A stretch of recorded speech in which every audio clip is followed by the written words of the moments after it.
ஸ்ரீமதே ராமானுஜாய நமஹ.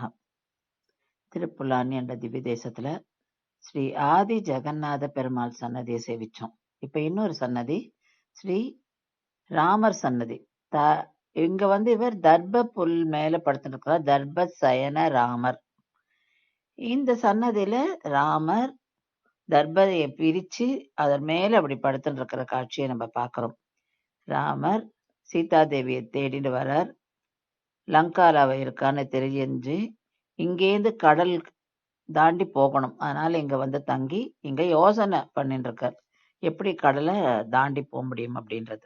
அதனால சமுத்திர ராஜா கிட்ட கூட்டு கேட்கிறார் கடல் வழி விட சொல்லி. அப்ப இங்க 3 நாள் அவனுக்கு டைமும் கொடுக்கிறார். ஆனா சமுத்திர ராஜா வரல. ராமர் கோவம் வருது. ராமர் நான் கடல் மேல அம்பை எழுதி அதை வத்த வச்சிருவேன் அப்படின்னு சொன்னதுக்கு அப்புறம் சமுத்திரராஜா பயந்துன்னு சரணாகதி அடையறான். அதனால சமுத்திரராஜா சரணாகதி அடைந்த கஷேத்திரம் இது. அவனுடைய மனைவியும் சரணாகதி அடையறாங்க. அந்த சமயத்துல ராமர் இங்க தர்ப புல்லு மேல சயனிச்சிருந்தார். அதனாலதான் தர்ப சயன ராமர்.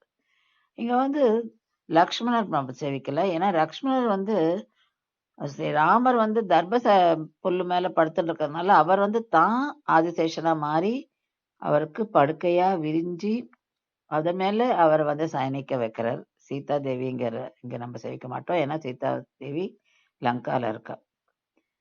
இந்த சன்னதியில நம்ம அந்த பேனல்ல சந்திரன், சூரியன், தேவர்கள் இவர்களெல்லாம் பார்ப்போம். ஏன்னா இவெல்லாம் அங்க ராமரோட யோசனை பண்றா கடல் எப்படி தாண்ட முடியும்.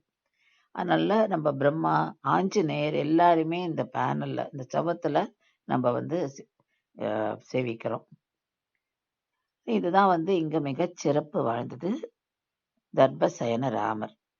அடுத்த வீடியோல பட்டாபிஷேக ராமரை சேவிப்போம். ஸ்ரீமதே ராமானுஜாய நமஹ.